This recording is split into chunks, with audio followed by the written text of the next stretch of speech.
We're live, Dale. And as I was clicking go, it's going 5, 4, 3, 2, 1. You're like, God, I love being on the other side. Oh, yeah. No, I really do, eh? Not because I think I'm particularly wise or I've got great insights, but it's like, yeah, it's just a different role. You're just playing kind of different role in a conversation. You're now the conductor, and I've just got to dance. Correct, the orchestra. So Yeah. there will be people out there that haven't heard of you before, Dale. So to start at the beginning, just a brief intro as to what you're up to at the moment. Awesome. Okay, well, I'll give you kind of the whistle-stop tour. So, South African, living in Australia, former lawyer, been in real estate for like a decade. 2020, found my way into the world of Bitcoin. Try to find a way to make it work. Try to find a way to earn an income. Try to make a living in this space. But obviously, without a CEO or marketing team, etc., it was hard to get in. Found my way into digital media, contributed a little bit there on the Bitcoin side. And then through your inspiration, Jake, launched a podcast 2023. Come on. Yeah, boy. Absolutely love it. And like, I'm a chatty guy. Let's start with the podcast. So you run the Why Bitcoin show, and I'm very fond of like basically everything you do there, purely because of the experience I've been lucky to have is to watch you from the very start, get that thing off the ground and up and running. What was life like in a crypto media business? And yeah, it's really awesome. I set you the 30-day challenge. Like, look, well, you can't stand here gnawing my ear off about Bitcoin podcast and not start one. And here we are today. Here we are, man. And honestly, sometimes you need someone just to push you over the edge. And I think, yeah, I'll always be grateful for you just to kick me in the ass and issue a challenge, because frankly, I needed it, Otherwise, self-doubt creeps in and you kind of like, one of these days is none of these days, as it were. And so I went to that Bush Bash and delivered a presentation, and I was just outlining some of the stuff that I've seen. It was an even more painful experience pretending, as everyone does in their fiat life who's a Bitcoiner to an extent, but within the context of crypto. Because here I am having to write articles and edit stuff about all this innovative blockchains ideas, and the NFTs were just in full force at that point. And it was kind of soul destroying. And I'd go for walks on the regular with my wife, and she'd just be like, I'm so sick of you bitching and moaning about things, because firstly, digital media is a hard game. I mean, you can't just get up and go grab a lunch somewhere. You got to bang out X number of articles a day. Now, obviously with AI, I think things are going to probably dramatically change for that business. In fact, that business doesn't exist anymore, but that's an aside. It was really challenging on a personal level, having to work in an environment that was so antithetical to my sort of my values, as it were, because I honestly do believe that crypto is a game for insiders. And that's what ultimately inspired me to launch the Why Bitcoin show. Originally, the idea was, well, I'm going to try and be a show that differentiates itself by talking about what makes Bitcoin different to crypto. And look, over time, it's evolved to a more why Bitcoin and not a why not crypto flavor. But it was incredible to see how people were just so, firstly, they didn't do the work. Number one, didn't do the work, didn't take the time to figure out what makes Bitcoin different to crypto. And then secondly, it was just this absolute nihilism. And I have no other way of describing it, because it was, I mean, when people are buying pictures of monkeys and whatnot, it's crazy. But dude who created like toast, a piece of toast with, a smiley face using tomato sauce. And then there's like a sad face. And then people are trading this. They're selling their real money for this. For what? Enriching the guy who creates toast, presumably. And so it's a good bit of toast. Anyway, that project's toast. So, I just found at the end of the day, it was one of the most exhausting, soul-destroying things. But I got to see how the game's played. And basically, it's like, all right, first you create a project, you allocate some tokens to yourself, and you get some investment from venture capitalists at a discount to what the retail would pay to promote this stuff. PR agents are constantly reaching out. Hey, do you want to interview, Jack Johnson? He's, basically transforming green tech through blockchain, or, here's how we can empower women through the blockchain, or whatever the social issue of the day was. But I established like a formula. I figured out the formula. I delivered it in presentation. afterwards, a couple of people came and said, absolutely love that. People were in hysterics. And then afterwards, we had a few beers at the pub, yeah. so fashionable pub. And I sort of started up against you and Pete at the time. And I was like, had a good old chat. And then I said, like, how does this game work? And yeah, I think at that same conference, you also unpacked your journey thus far in the world of podcasting as to sort of how it actually works and some of the economics. And I found that really insightful. And so, long story short, you said, hey, boy, here's a challenge. I was like, oh, fuck this guy. My ego wouldn't let me say no, and I did it. Yeah. And I was like, I was out the blocks, and yeah, here we go, man. So, and if I remember correctly, Pete Dunworth was episode 1 and I was episode 2. Yeah, so shout out to Pete, but he sneaked in there. Damn it. Yeah, exactly. I needed a macro flavor, Jake. You did. Yeah. And so this actually goes to anyone out there that might be listening now. I couldn't encourage you more to create content. If you want some help or you want to be kicked in the ass like Dale was and given a challenge, then do reach out and talk, because for me, it's enriched my life in multiple areas. And it's, I think, done the same for yourself, Dale. Okay, cool. So to bring it to more to today, so there'll be people out there that have never heard of Bitcoin Mentor before. So what is Bitcoin Mentor and what are you doing there? So Bitcoin Mentor is essentially a Bitcoin consultancy service that enables people to take full control of their Bitcoin. So we're kind of like what you would say self-custody maximalists. There's a number of ways you can own Bitcoin. Obviously, you can own an ETF. You can do a collaborative custody model where there's a trusted third party looking after one of your keys in a multi-sig setup. And then what we do is saying, look, we believe that true ownership is about actually being able to control your Bitcoin, which means you don't have to talk to anyone, get anyone's permission. But of course, with great power comes great responsibility. You're your own bank. And it's, you've got to make sure that you don't get in the way of wrecking yourself, because more people lose Bitcoin, not through $5 entry tax or $20 entry tax as they are now with inflation. More people lose the Bitcoin because of themselves. They're either careless, they don't know what they're doing, or they get too cute. They try to get too intricate with their setups. And so what we do is we meet with people and essentially, whether it's hourly sessions or packages, meet people where they're at. It's not about saying, here's a cookie cutter approach, this is the only way to do it. It's about saying, hey, where are you in your Bitcoin journey right now? Where do you want to be?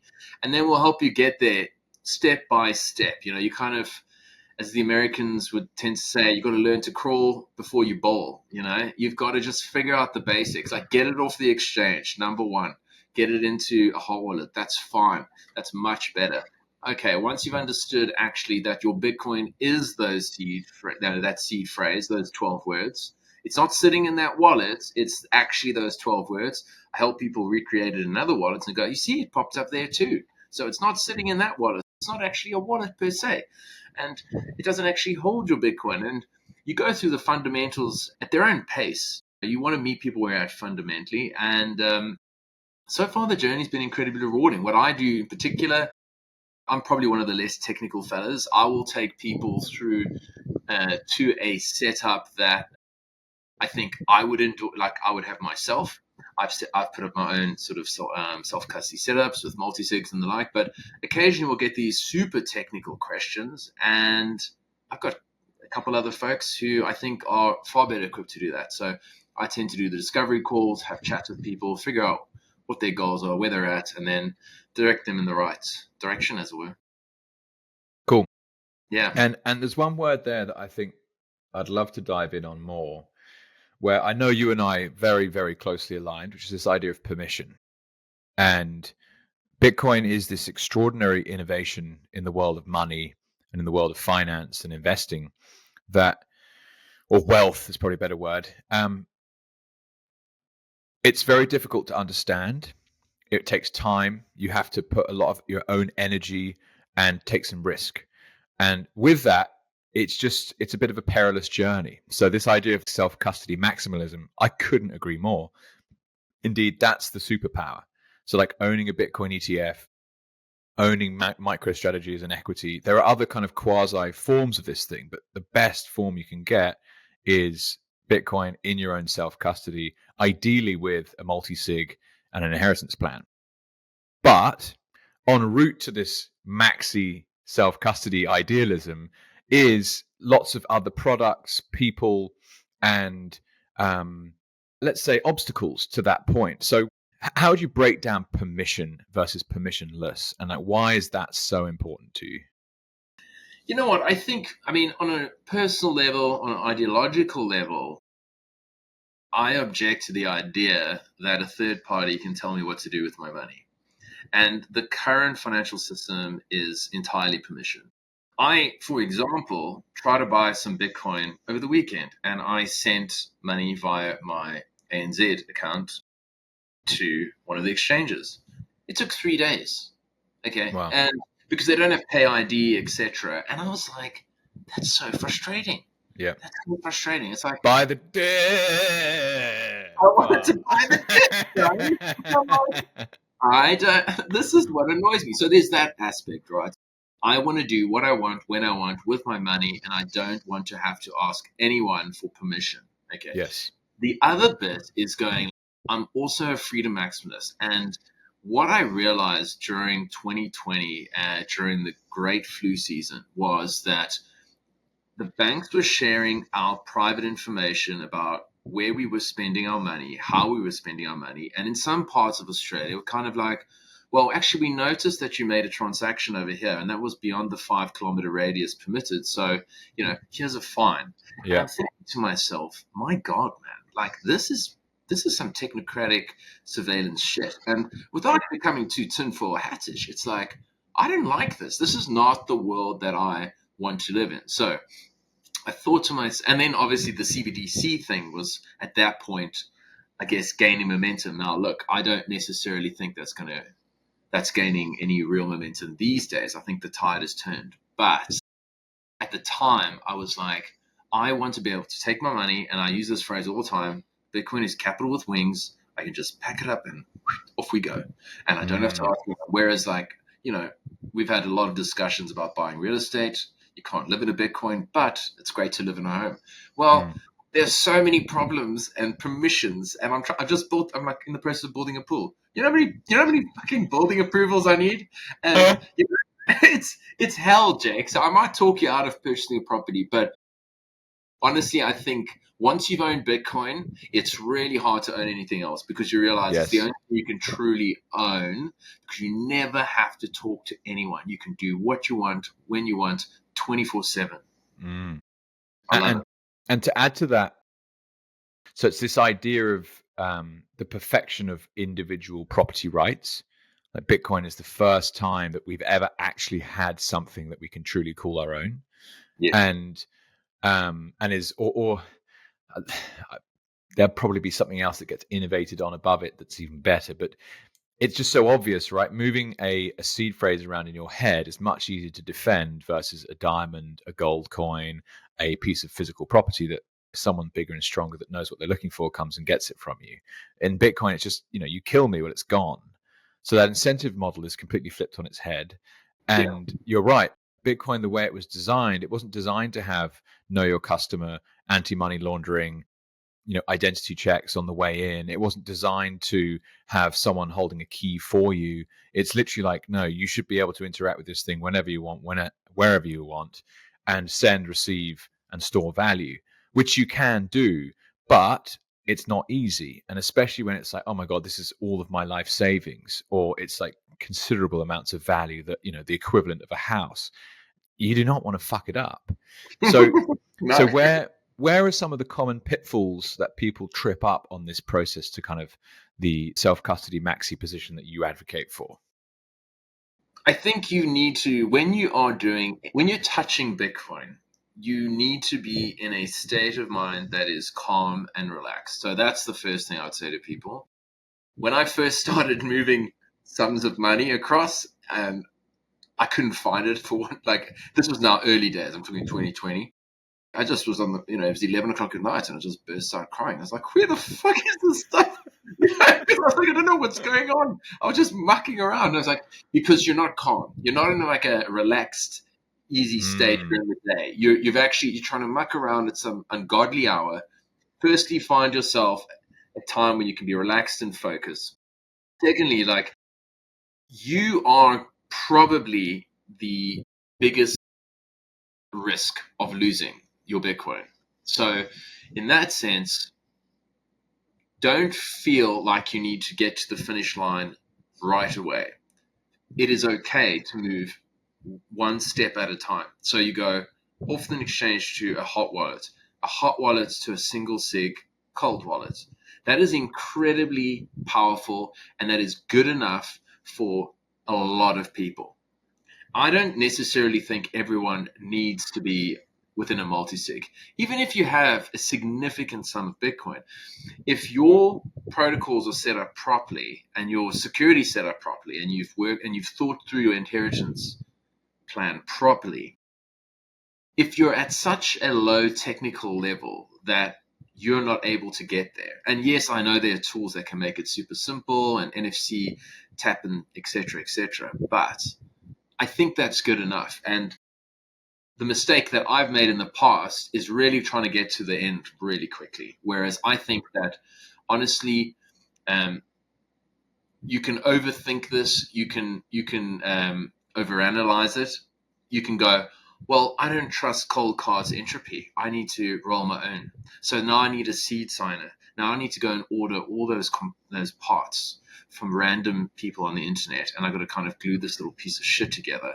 And now I've got to go buy sort of one of those boxes with the sort of 2048 words, and then I got to flip it, and then I got to pop it in the seed, in the seed signer, and I got to get that 12th word, and I'm just kind of like, and you got to bury it in a steel tube.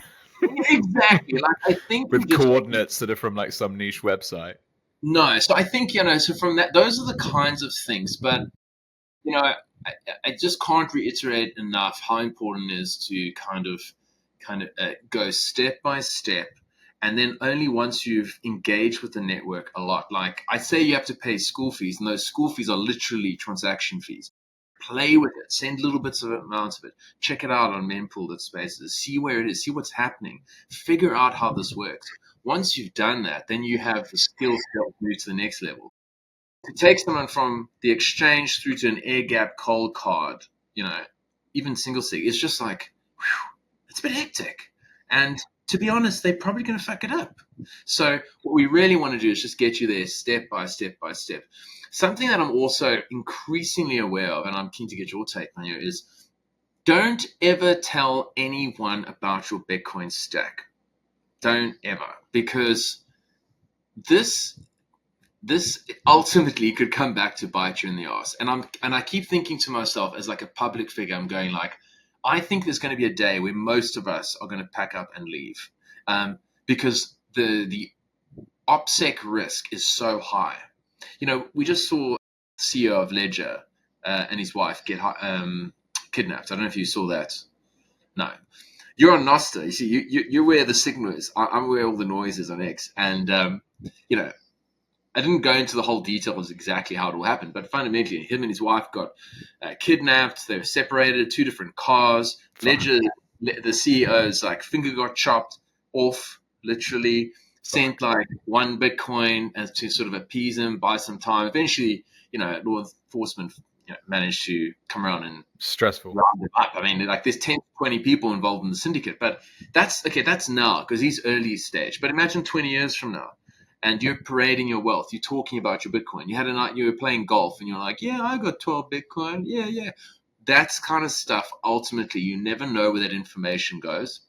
And so it even then translates into, and when I have conversations with clients, I also talk about the importance of that, and also saying like, if you think about it, one of the biggest vectors of attack is actually the exchanges themselves. Like they've got this honeypot of information about who you are and how much you've bought.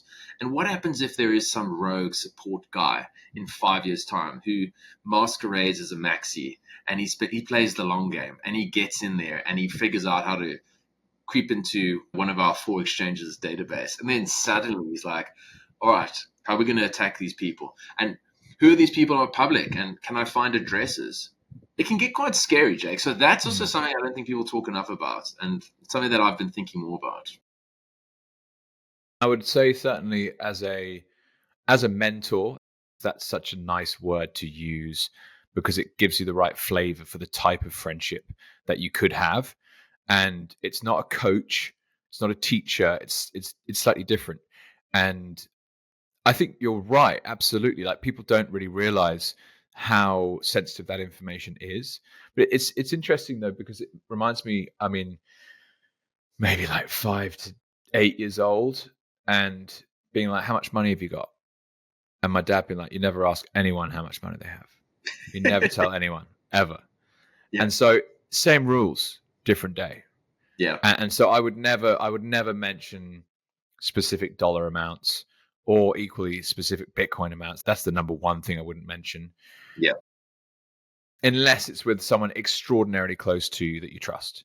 But even then, I mean, the information's old the moment you say it, so things change. If you do say something, like a week later, you might have half that amount. Who knows? Like, you have to buy stuff or things change. That's exactly it. But I mean, certainly from my perspective, I build a podcast, especially one in and around investment. It's a very tight line between the authenticity of this process requires transparency to some degree, like what went wrong and how badly did it go wrong. And so there are some things that I'm willing to share. For example, the real estate deal that I did, and I lost over 50% of the equity position after an 8-year hold. Now, I've never told anyone what that dollar amount is, but it's still like, yeah, I fucked up. That was my biggest loss. And there I was going, but this Bitcoin thing's flying. What do I do? And I'm like, and that's interesting. I feel like people can potentially learn from that. And I certainly learned myself. But yes, I guess the summary being, we have to be very careful with what we talk about publicly. And perhaps we haven't been as careful as we could have been. I tend to fall. Yeah, but I tend to fall to that thing. It's like a geographically dispersed multi-sig. The attack vector is probably similar to the Ledger CEO, and he must have been, I don't even know where he was or how that happened. It's in France, actually. Really, in Europe. Interesting. Well, I'm so sorry to that guy and the experience him and his wife have had. That sounds absolutely horrendous. But like, you'd lose a limb, but like, if they kill you, it's gone. But I guess, like, if you've got your kids with you and they've got a gun to one of their head, I mean, like, you'd do anything, right? But mate, you know what you do? I say to people, honestly, you should not, if you've got a significant sum of Bitcoin, you should not have access to those keys anywhere near you, where you live. Don't keep it in your house. Don't even keep one key in your house. Now, of course, that does make it a little bit tricky that if you were like, hey, it's 11 p.m., I want to do something with my Bitcoin. Well, maybe you just have to wait, bro. Okay? Yeah. Just be patient. Because the trade-off is that actually you need to move a little slower, but at least you can genuinely say, if somebody were to come into your house, that actually I've got nothing. The other thing that we talk about is, things like decoy pins and whatnot. So you could have with your cold card. You could have some money on something to be like, you can have a non-trivial amount that might be like, this is legit. This is all I have access to. Everything else is dispersed. But I know for me, literally, I have essentially removed myself from my setup in terms of holding it here at home. I don't want anything near me at home. Brilliant. Well done. Because I just am terrified of that idea of someone coming in. Even if they've got one key, it's just like a mess, man. So I'm like, that is now distributed geographically, and I feel a lot more comfortable with that. But yeah, man, it's one of those things where I think it's a little bit like, I agree with you on that. We want to be authentic, and in the process of doing what you and I do, putting ourselves out there, I've said things where I'm like, oh dear, the cat's out the bag. Exactly. I think, I lost this much Bitcoin, or this percentage of my stack was at risk, or I'm like, oh God, I've spoken too much. So, I've had those moments myself, and it's human nature. We want to share information so people can learn, and and that was the whole purpose of me sharing it. But yeah, man, that's something that's actually playing on my mind quite a lot. I have to say though, isn't it case? Sorry to cut you off. Wealthy people have had the risk of kidnap forever. And I think the point here is that Bitcoin as a demographic will become very wealthy in the next decade. Like, of that, I'm absolutely, like, completely certain. And they weren't before. So that's just a new problem you have to solve, which is essentially getting attacked for your money. So there's, private security in that whole entire industry of looking after rich and famous people. I guess the point being is that you don't have to use your real name and talk about it publicly. I know we got that wrong. But Jake, you could be anonymous and hiding in the shadows. Exactly. I mean, I don't think you'll get the job done if you're just anon. And I think the way you move the needle and the way you bring people into the space is just by being who you are. And I think both of us have done that, and I think we've done it well. The trade-off, of course, is that, there's a degree of privacy, and our operational security is probably not sharp. Here's a hypothetical, right? So I'm traveling to South Africa, okay? Let's imagine there's some smart cookie sitting there at border security or whatever they call themselves there. And this dude is now sort of cottoned onto the idea of quote unquote crypto rich people. And he has a list of all the people who are flying in. He has a look at all the passengers because he has access to this information. And all he does is Google you. And he's like, this guy, he runs a podcast. Okay. He's got a man just lurking around the airport, just lurking around. You catch an Uber, he follows you, he knows where you've gone. And this dude's not following you. He's checking out where you are, what you're up to, and then boom, you're hijacked. Something like that's happened. Now, when you travel internationally, I'm thinking to myself, like, yeah, who knows who's compromised there? Because all it takes is a disgruntled person with the information. What about when you travel? You go to a hotel. Should you check in as Jake Woodhouse? I'm not doing that anymore. We're doing it in my wife's name. And where possible, I'm using Dale Johnson or whatever. I'll call myself whatever the hell I need to. Because honestly, what's the upside of being real? Who cares? Why does a hotel need to know who I am? Like my real name? No, maybe it's a good point. I don't know, but yeah, man, this conversation has come at a good time because now, literally in the last 2 weeks, my brain's been going frantic about this and thinking, just be smart. Yeah, I would need to think about this because I have yet to have made any drastic changes to my life, like my normal life, essentially. I haven't changed a thing. I've just carried on as I am. But these are great questions. And I've got 3 kids. And I talk about having 3 kids, right? I mean, it's like, go and get the guy with the children. Exactly. Be fairly obvious attack vector. Now, for them to be as deep in the weeds and finding our podcast, actually listening to them. So this is an investment podcast, what I'm going to build. What is the bullish case for Bitcoin? Why are you buying it? And why are people going to be so wealthy if they own this stuff? You know what's quite funny is that you and I have originally, we discussed this in a way, but my views have shifted somewhat in the sense that I now share your view in the sense that Bitcoin is just about saving money. I don't look at it as a risky investment. I look at it as literally taking my surplus time and energy and sticking it into something that's the best money we've ever had, and that on average is going to double in 4 years. And there is just nothing on a risk-adjusted basis that touches it. Now, why would you want it? Because it's permissionless. Why would you want it? Because it's the fastest horse in the race. It's the best performing asset in 8 of the last 11 years. Somebody was saying in the Bitcoin mentor group, it was like, and people are sort of poo-pooing Bitcoin at this stage. It's like if there was this is a baseball analogy. We're not baseball people, Jake. Let's be honest. Well, let's talk about cricket, right? There's a young cricket player, okay, he's up and coming, and all the critics are going, no, I don't want him on my team, but he's got the best average in 8 of the last 11 seasons. But you're ready to say, no, I'm not sure about if I want this guy on my team. Do you know what I mean? It's like, come on. Yeah, so, get him in now. Get him in. Yeah. He might not necessarily, you don't have to go all in. So I suppose for me, it's like, I've always said there's 2 aspects to it. There's number go up and there's screen go up. The number go up is just purely on the basis that it is the best performing asset. It's exponential gold. It's digital gold. Gold's market cap's it's now 18 trillion. We used to talk about 10 trillion, but now it's 18 trillion. Bitcoin's at 2 trillion, man. It's got a 9-10x from here.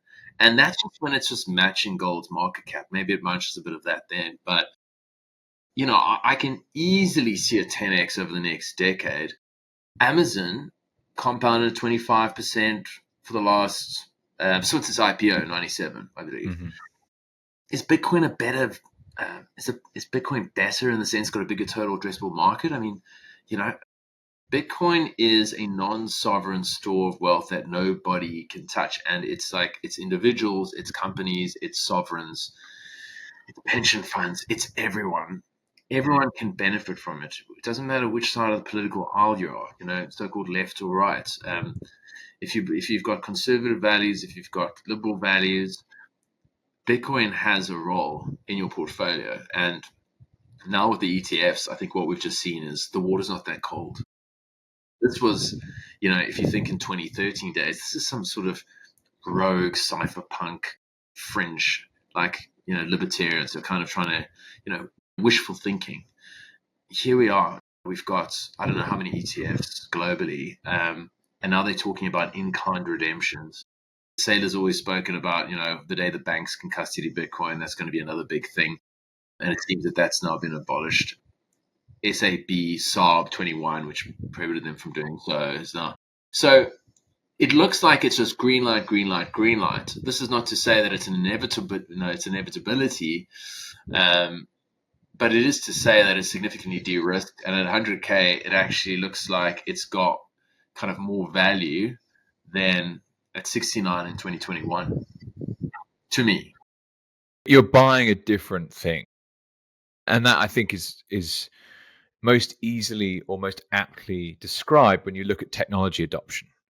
And the people that adopt technology at a very early stage are taking the most risk. And then you have all the way through to the laggards. There's that classic S curve that you see. And the laggards are buying, the iPhone. But the guys that were bonkers had a brick that they were carrying around, initially, right? And it's a different product completely. I really like that phrase. I think actually Mike Cook first hit me with this, which is relatively recent. So shout out to Mike, who's coming on the show soon. Where your mind goes, your money follows. And I really like that. You've obviously been buying this stuff as an investment asset in the past. So are you like many Bitcoiners, the more that you know, the more that you want to buy? And how's that process been for you personally? Absolutely, man. I say to people generally, in order for you to understand Bitcoin, you need to put in 100 hours. And then what I also say to them, it's one of those things that so true. It's very hard to see, but then it's impossible to unsee one scene. And that's Parker Lewis's quote. So I often use that too, because I say to people look, it is going to take a while for you to understand this, but once you've seen it, it's pervasive. It's impossible not to see it. I think it is a very different thing, Jake. It is a very different thing. It's an ideological thing in addition to being an incredible investment. I came for the greed. I stayed for the revolution. It's kind of cliche, but it is the truth. I think that we're the last ideological set of Bitcoiners. So from what I've studied is that in this in the Gartner hype cycle or the technology adoption curve, I think that we are probably, we're not the early majority. We're actually like the late majority. I think 2020 was the late majority. And now, really? Do you actually think that? We're the beginning of the late majority. We're the beginning of the late majority. And I think that, and I think this particular chunk is where the vast majority of adoption is going to occur. But I think going forward, like people from today onwards, I'm not convinced that they are going to become Bitcoiners.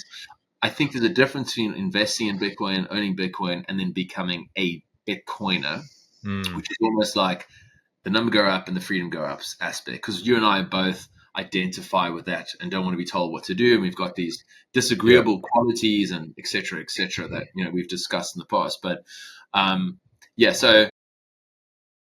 not sure where I was going with that. But at the end of the day, I just feel like this next cohort is going to be a very different type of allocator. And I think what we are to illustrate, I think we're going to find a sovereign or two or five within the next 5 years allocating by the trillions, because it makes absolute sense. And it will be those who are currently least benefiting from the current geopolitical landscape. And I'm smirking because maybe that's when we decide to hang up our boots from our public arena Bitcoin podcast. We're like, see ya. For me, dude. But saying that, this is not just a Bitcoin podcast for me. This is about something I want to do on a truly sustainable basis over the next kind of 10, 20 years. And it's going to be awesome. What I want to draw from those, you've kindly come back to it. What is your take on the strategic Bitcoin reserve in the US? And in particular, with all the fucking shitcoin bullshit that you saw as a crypto media guy, it's happening on a bigger scale, right? It's lobbying, it's bots on social media platforms, it's like extraordinary amounts of money being thrown around the back door to Cointelegraph or whoever the hell's printing this stuff. Like, it seems to me that there was a pretty good tailwind for a US decision to not just take on the balance sheet stuff they've already impounded, but like actually start buying Bitcoin, which to me, there's a big difference between those two. They're both a big deal, but the second one in particular is like, right, you're actually going to start taking some of the supply off the market with Fed printed dollars by the government. That's massive. The likelihood of either of those options seems to have radically pulled back. And even like some of the betting markets and stuff this week, I was looking at some data. It's basically, nah, all bets are off. It's not happening. But I think it's because everyone's got so confused by like all the crypto bros turned up. Like, no. If you're going to get a Bitcoin reserve, well, you need to have the Ripple one. What are you doing? So how is my analysis right there? It's like basically all that same stuff you saw going on in the back end 4 years ago when you're writing articles for a crypto newspaper. Same stuff, but like much bigger deal. Yeah, you could say so. And it's like, I mean, go back to fundamental Bitcoin principles. There are no heroes, okay? And people that put all their hopes on Trump, they're disappointed. I like, to an extent, what he's doing, but I don't think he gives a shit about Bitcoiners. You know, he went across to Miami and delivered a presentation. No, it was very obvious there that he didn't know exactly what he's talking about. He didn't know what about. He's doing. It's very underwhelming. It was just politicking. And I think, you know, and then obviously we had Eric Trump go across to Abu Dhabi, and he spoke as if he really understood the value proposition of Bitcoin, and it gave a lot of Bitcoiners hope. But I think the reality of politics is it is the most deplorable, appalling game. And folks like Brad Garlickface or whatever. Just fuck those guys. He has been lining politicians' pockets. He's been actively campaigning. So this is the Ripple CEO guy, CEO. Yeah. I mean, and I mean, obviously, it is anyone who's objectively looked at Ripple says this is not an investment. Okay, it doesn't fall into the investment category. It's a bit of a you know, you can call it a scam because you can say, well, what is its actual use case? Is there anything that it does that Bitcoin can't do? Where are the first 32,000 blocks? Like, do you know that they just disappeared? Like, they lost them. Do you know that? Like, in the blockchain. I didn't know that. What kind of a credible blockchain is that? These guys believe in their projects so much that they only sell, they don't buy. They also allocated more than half to themselves. It's a pre-mined piece of vaporware that's been used to they've been exploiting retail as exit liquidity, just like all crypto, man. So it doesn't disappoint me. It doesn't surprise me. I don't necessarily think the strategic reserve is going to happen. I never did think it was going to happen per se. I thought, like, it's a great idea. It would make all the sense in the world. But, you know, the politicians have a habit of disappointing us. And I've long lost any sense of hope that they can do the right thing, or they will do the right thing. I'll take the win that, you know, that Trump actually stuck to his word and decided to free Ross. That's great. That's amazing. It's a great win, but I'm still very sus when it comes to politicians, man. You know, I just believe in, you know, actions speak louder than words, and so I'll believe it when I see it. But until then, I'm not putting any hope in it. I think the US doesn't necessarily gain a great strategic advantage by doing that. I think that there are other nations that are far better. Think about it like if you look at countries and you say, well, what happens if they were companies and you had the incumbents? You had Apple. Let's say Apple's sitting on a giant pile of cash. I don't know how many hundreds of billions, but they are. And then you had a small, nimble tech startup or a technology company that, let's say, had good cash flows, like a MicroStrategy. They have the ability to employ a strategy, their Bitcoin buying strategy through the issuance of shares and all sorts of elaborate debt structures and whatnot, but they have that flexibility. They stand to gain the most. It's the incumbents who I think are less likely to do it. So it wouldn't surprise me if we see just some completely surprising country like coming out of left field and going like, how the hell? And there's all sorts of low-hanging fruit like mining, Bitcoin. That should be available to every country. I mean, every country should be doing that. Everyone's got some surplus energy to an extent if you're a semi-wealthy country. So, yeah, man, it's a long-winded answer, Jake. But I mean, honestly, like politicians, they're going to be politicians, man. I agree. It's interesting. I mean, if I think back to 2020 and before this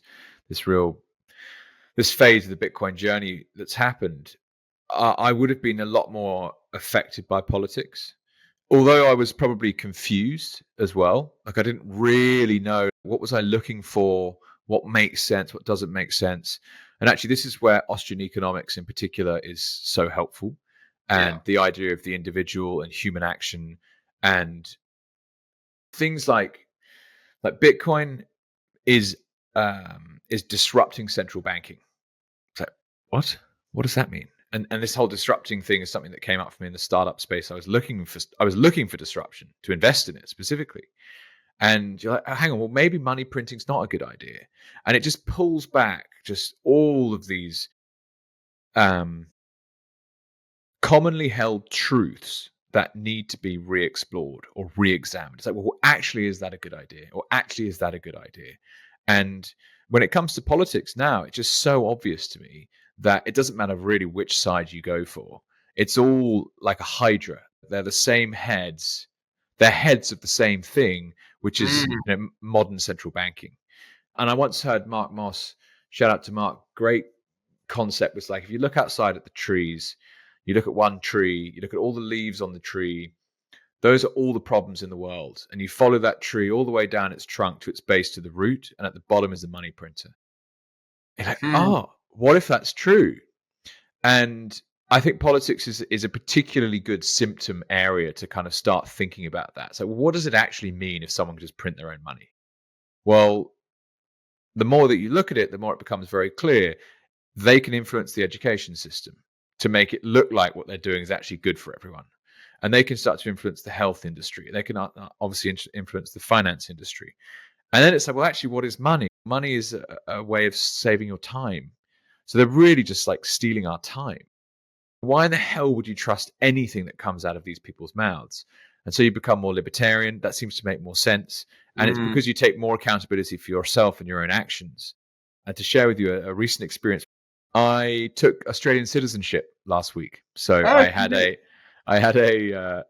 event at the Byron Shire Council Chambers, and the guy stands up. He's like, thank you for being here. I have to apologize for the mayor who couldn't be here. He sends his apologies. I'm his deputy. And then he read out like the 5 most senior local politicians who all happened to apologize for their lack of ability to turn up. And they had like some other representative there. And then this chick gets up and she starts spieling off about how amazing it is that you've decided to throw your hat in with Australia and how diversity this and diversity that and diversity that. It's literally like diversity is mentioned like 10 times. And at the end of all this, I had to stand up and I had to say in front of God, I commit to Australia and to obey the laws. And then we sang the national anthem. It was the worst rendition of the national anthem probably ever done, because no one sung it before and they didn't even turn the music up loud. But parts of it was kind of emotional. You've been on this real personal journey. Like, what the hell's going on? And then you get this piece of paper that's your certificate for becoming a citizen. And in the same envelope is another document that is your enrollment to vote form, which is, it starts off by saying, welcome to Australian citizenship. We're so happy to have you here. Please uphold the right to vote. It's compulsory. Exactly. And look, don't get me wrong. I already knew that, and I don't agree with that in the slightest. Like, it shouldn't be compulsory that you have to vote for one of these political parties. There should be an option where it's like, I don't actually want to choose any of them. But it's that funny thing where it's like, watch what they do and not what they say. Yeah. We respect liberty, blah, blah, blah. And then it's like, here's your contract. And here's the other thing that says you have to do what we want. You're like, what the hell's going on? No, it's mad. Everyone's ceremony is slightly different. Mine was in a grand hall in Brisbane. My wife's was in a park. It was fucking pouring, and we couldn't believe it. But the whole ceremony was hosted by the local Punjabi association. I mean, what is more quintessentially Australian than a Punjabi welcome? And it was just like, and then it was also like each one was trying to outdo the next in terms of how correct they could be. So it's like, we're on the lands of this person, and we love to, apologize all the elders and this. Okay, thank you for that bit. Next person, we apologize, on the lands, and they're like, by the seventh person, so I left my wife. I'm like, okay, I'll come back in an hour with a blanket. You get this all done. No, it was silly, but I speak about this often, amongst friends and families. We do live under the illusion in Australia of freedom. We pay lip service to freedom, but you don't actually have that much freedom. Like, there isn't actually freedom of speech, like in the true sense of the word. Like in the US, we don't have that right.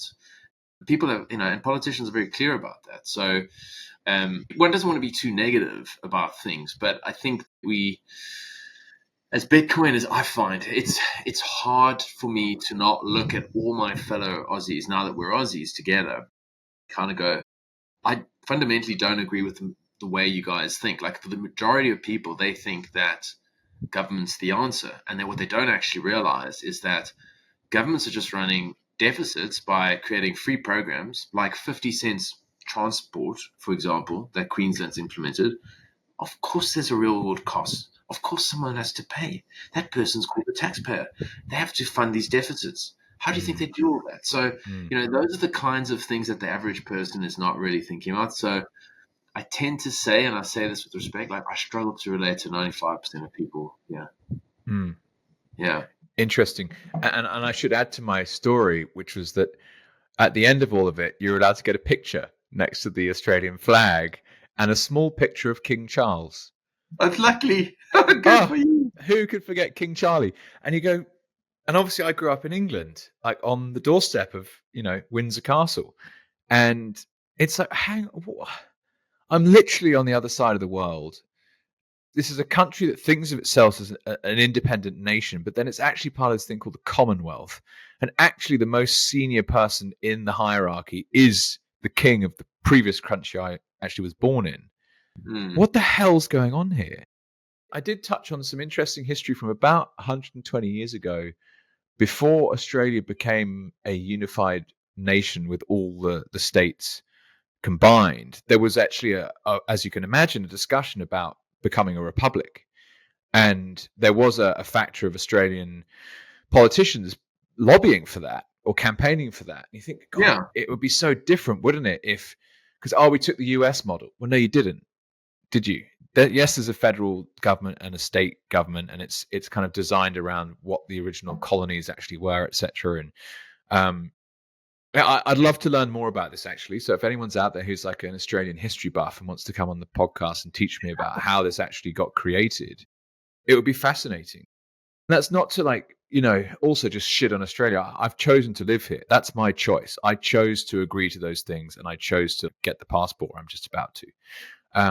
But it's like pinch of salt, essentially, with all this stuff, isn't it? So, we're going to create a strategic Bitcoin reserve. Well, wait till you tell the Federal Reserve. They'll be like, no, we pay for everything. You can fuck off. Exactly. No, and exactly. While we're talking about shitting on Australia, having recently come back from South Africa, I'm immensely grateful for living in this country. And I will never, ever take it for granted, because it is clean. It is properly run. And when I ran some numbers through ChatGPT a couple nights ago, and I was like, what is our actual tax rate? And let's just factor in everything. What do I spend, on goods and services? So that's GST. And just think about how much booze I drink, wine, and just how much stuff do I buy that's imported. And I'm just trying to go to town. And it's not that bad, as long as you don't earn too much. So the minute you start earning a lot of money, and by, I would quantify that as saying 300,000 Aussie plus income wise, then it starts, the trade-offs, the balance starts shifting. And then you might want to start looking at other jurisdictions. But for the average person, even the average to upper sort of, well-to-do person, it honestly is the trade-offs, at least from what I can tell, based on where I've been, is it's actually really worthwhile. And I'm so happy to be home. When I got back to Brizzy, I was like, I fucking love Brizzy. I love the weather. I love the vibe. I love where I live. And honestly, like, I love that it functions. You go to Africa and it's dysfunction, man. It's dysfunction. I love the people, and part of that's because I'm an African, and I'll never quite be an Aussie. But, oh man, I'm pumped to live here. I don't think I'm necessarily going to be shopping around for jurisdictions quite yet.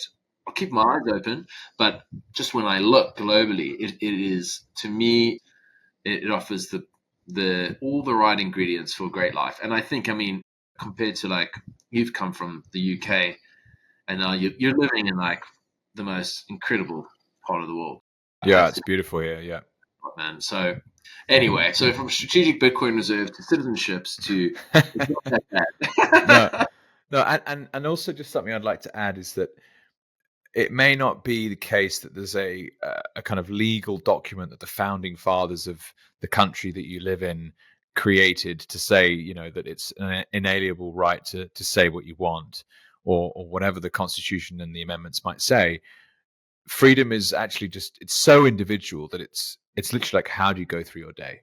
How do you think even? If you feel free, then you are. If someone's actually going to stop you in the street and say, oh, by the way, you can't say that. You know what I mean? It's like, in practice, it's like, well, what are you going to do? I think that's always quite helpful in some ways. We get so wrapped up in the rational mind of, oh my God, there's all these rules. But it's like, how does it actually affect you on a day-to-day basis? And often the thinking about it and worrying about it is far more damaging than the reality.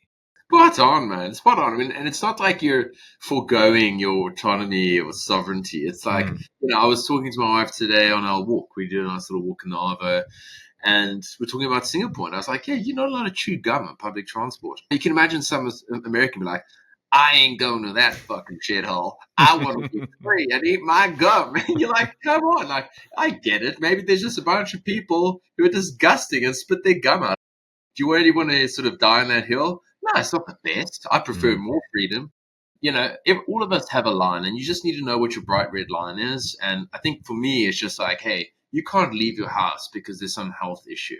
Yeah, not going to work. Sorry, dude. Contract over. But other than that, like, I've just accepted the rules of the game here, and I look at all the pros and cons, and you look at it and weigh it holistically, and don't get wrapped up in the weeds and all the sort of theoreticals. Like, you know what? Say what's on your mind. If there's like significant consequences for being a free individual, for speaking your mind, then maybe that's when you fuck right off. But don't let it stress you. Yeah, I'm with you. Well, Dale, I'm aware that we're heading up on an hour, but I do have one subject that I'd love to cover with you, which is last year we were working closely together. You became a parent during that time. I was in a front row seat in many ways to like hearing what was happening on a day-to-day basis when she was born, and what a ride that must have been for you and your wife. So huge shout out for getting through it. How's dad life? And you got a big smirk there. Everything's going okay? Oh, mate, do you know what? It's one of the best things that I think I've ever done in my life, if not the best thing. And I am constantly amazed that we've got this little thing in our life. And like in the beginning, when she was like a little worm, I would literally just stare at her, and I'd be like, because she was like wiggling, I'd be like, oh my God, hello, like a little alien. But truthfully, like, it gives my life so much. It's given us so much more meaning. Look, it's been challenging, man. From the outset, she was in hospital for quite a while. On top of that, you know better than anyone, Jake. And like now that I can empathize a lot more with the way your life works now, because you got 3 nippers. I see what it's like, man. And my she's a fucking champ, because it's hardcore. Like, as a dad, I think that for some of us, we might struggle a little bit in the beginning because we don't necessarily get as much joy, or it's not as much fun from the baby stuff. Do you know what I mean? You can't breastfeed. It's the breastfeeding you stuff. Might be able to change your pronouns, but you cannot actually breastfeed. Sorry. Exactly. But maybe let's take, like bottle feeding and that. I don't find that to be all that stimulating. Like, it's nice to bond and all that kind of thing. And I'm really looking forward to her growing up. But what I can say is what's phenomenal is to watch the evolution, and it's weekly, and to go through these steps. And the first smile on the day that I got back, I went to from paternity leave, I went to work. It's just been the most epic journey. I'd recommend it to anyone. And literally, this girl gives me so much inspiration, and she's my number one. And I've basically fallen to the back of the pile. And there's all sorts of interesting discussions that we can have around like what that does to the relationship between the husband and the wife. Suddenly we've got a new baby. It's a big shift, mate. Yeah, big shift. So I was watching videos of her on the plane because you don't have any signal. I'm just so stoked. This girl's a legend. And I can't wait to be a more actively involved dad. It's not like I had a bad childhood at all, but my dad was a traditional dad. He was out there in the trenches hustling his ass off, and raised by my mum. And I want to be more involved. I wish you the very, very best of luck doing it. And what a great spot to wrap it up. So thank you so much for your time today. Thank you so much, mate. And as always, I will never stop telling you how much I appreciate you kicking me in the ass, getting the podcast going, and then everything that's happened. The 30-day challenge. Do it. Yeah, it was great. Thank you so much, dude. No, it's my pleasure. Cheers, Dad. Right. Cheers. Bye.